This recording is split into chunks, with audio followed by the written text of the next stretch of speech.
पूरे देश में इन दिनों वोट चोरी का मुद्दा तेजी से चर्चा में आ रहा है। देश भर के करीब 300 से ज्यादा सांसदों ने वोट चोरी के खिलाफ प्रदर्शन किया था, लेकिन इस प्रदर्शन में एक चेहरा ऐसा था जिसने अपनी बातों को कुछ ऐसे पेश किया कि सबका ध्यान अपनी तरफ खींचा। राजस्थान के आदिवासी सांसद राजकुमार रोत, उन्होंने सिर्फ प्रदर्शन में हिस्सा ही नहीं लिया था, बल्कि पुलिस बैरिकेड तोड़कर सरकार और चुनाव आयोग के खिलाफ गुस्से का इजहार भी किया। उनके साथ बाकी सांसद भी थे, लेकिन जो बात उन्होंने कही वो दिल को छू लेने वाली थी। राजकुमार रोत ने एक सख्त और तीखा आरोप लगाया। उन्होंने कहा कि सरकार और चुनाव आयोग मिलकर आदिवासी, दलित, पिछड़े और गरीबों का वोट छीनने की साजिश रच रही हैं। ये लोकतंत्र की नहीं, तानाशाही की ओर इशारा है। उनके इस बयान ने संसद के बाहर खड़े लोगों को सोचने पर मजबूर कर दिया था। राजकुमार रोत सिर्फ सांसद नहीं है, वो आदिवासी समाज की पीड़ा और उपेक्षा की आवाज हैं। जब उन्होंने कहा कि सरकार आदिवासियों को पट्टे तक नहीं दे रही, तो लोगों को समझ आया कि बात सिर्फ वोट की नहीं है, ये पूरे हक की लड़ाई है। उन्होंने कहा, आज भी आदिवासी अपने हक के लिए लड़ रहे हैं, सरकारी योजनाएं उन तक नहीं पहुंच रही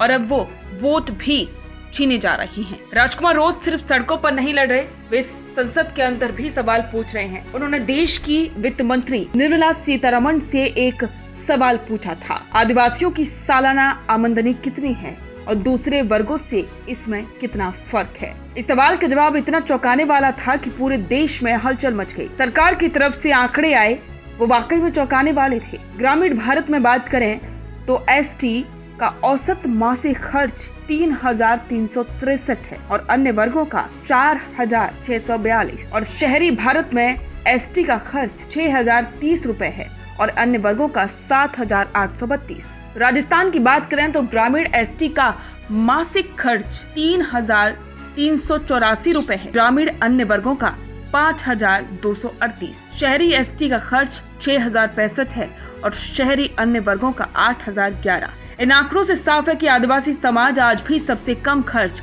और सबसे ज्यादा गरीबी झेल रहा है। और सबसे चौंकाने वाली बात ये रही कि राजस्थान की प्रति व्यक्ति वार्षिक आय पूरे देश में सबसे कम है। वित्त वर्ष 2024-25 में राजस्थान की प्रति व्यक्ति आय 96,638 थी। देश की औसत प्रति व्यक्ति आय 1,14,710 रुपए थी। यानी कि राजस्थान आज भी आर्थिक रूप से देश के सबसे पिछड़े राज्यों में गिना जा रहा है और इसमें सबसे ज्यादा पीछे है आदिवासी समाज के लोग। राजकुमार रोत ने सीधे सवाल किया, जब आदिवासी समाज आज भी 2 वक्त की रोटी के लिए संघर्ष कर रहा है, तो विकास किसके लिए हो रहा है? और अब तो उनके वोट भी खतरे में हैं। उन्होंने सरकार और चुनाव आयोग से साफ साफ कहा कि अगर इस देश को सच में लोकतांत्रिक बनाना है तो आदिवासियों और गरीबों के हक की रक्षा करनी होगी। राजकुमार रोत ने ये भी साफ कर दिया कि ये लड़ाई अकेले की नहीं है। इंडिया गठबंधन और भारत आदिवासी पार्टी अब मिलकर लोकतंत्र की रक्षा के लिए हर स्तर पर लड़ाई लड़ेंगे। लड़ाई सिर्फ सीटों की नहीं, बल्कि उस संविधान की है जिसने हमें बराबरी का हक दिया है। तो राजस्थान के एक छोटे से इलाके से निकली एक आवाज आज दिल्ली की सड़कों पर गूंज रही है। राजकुमार रोत ने जो सवाल उठाया है वो सिर्फ आर्थिक आंकड़ों का नहीं, बल्कि सिस्टम की नाइंसाफी का है। इससे एक बात तो तय है कि अब ये लड़ाई नहीं रुकेगी।